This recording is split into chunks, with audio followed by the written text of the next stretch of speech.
ആ രേഷ്മ, ഞാനേ ഒന്ന് ക്ഷേത്രം വരെ പോണായിരുന്നു. ചേട്ടൻ എനിക്കൊരു മാല വാങ്ങിച്ചെന്നായിരുന്നു. ഞാൻ പറഞ്ഞവള് അവളെ കാര്യത്തേക്ക് കിടക്കണേ 3.5 പവൻ മാല. അത് ഇന്നാണ് എടുത്തിട്ടത്. 3.5 പവനുണ്ട്. അപ്പൊ അതിട്ടൊന്ന് അമ്പലത്തിൽ പോവാന്ന് വിചാരിച്ചു. നീ എന്ത് ചെയ്യാ? ഞാനൊരു സെൽഫി ഇട്ടിട്ടുണ്ടായിരുന്നു, അതിനകത്ത് ഉണ്ട് എന്റെ മാല. ഒന്ന് നോക്കണേ. അത് ശരിയാണ്. അവളൊരു കിളി പോയോളാ. അല്ലെങ്കിൽ ഫേസ്ബുക്കിലും വാട്സാപ്പിലൊക്കെ സ്റ്റാറ്റസ് ഇടുവോ? ഇപ്പൊ എന്താ നമ്മുടെ പ്ലാൻ? എടാ സിമ്പിൾ. ഞാനത് പറിക്കുന്നു, നീ എടുക്കുന്നു. ഞാൻ എന്തിനെടുക്കണം? നീയല്ലേ എടുക്കാന്ന് പറഞ്ഞത്. നീ വണ്ടി എടുക്കണ കാര്യമാണ് പറഞ്ഞത്.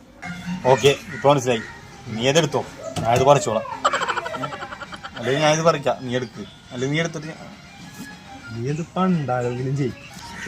അവളിവിടെ എത്താറായി. ഞാൻ പറയുമ്പോ നീ വണ്ടി എടുത്താ മതി, പണ്ടാരമേ. ഓക്കെ, 1 2 നോക്കട്ടെ. ഞാൻ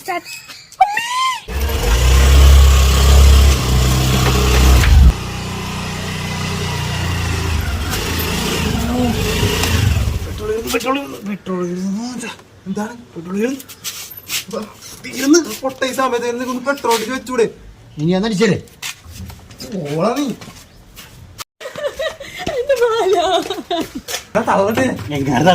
പോകുന്നില്ല.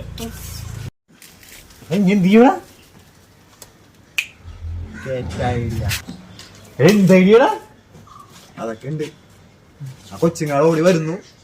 നമ്മ ബോധവൽക്കരണ ക്ലാസ് ആണെന്ന് പറയുന്നു. മനസ്സിലായോ?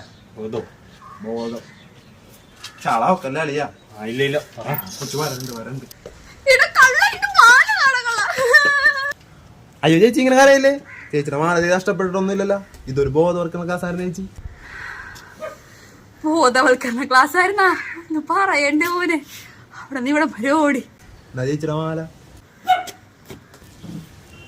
വെൽക്കം ചേച്ചി, വെൽക്കം. ചേച്ചിക്ക് കുറെ സമ്മാനമുണ്ട്. പേഴ്സ്, കണ്ണട, ഗോപി, പാട്ട.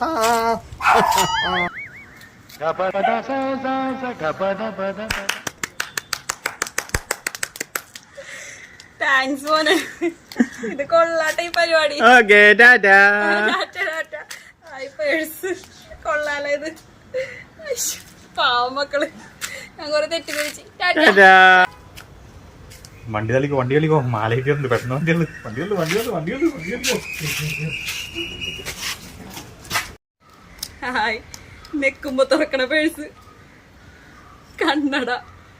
പാവം മക്കള്.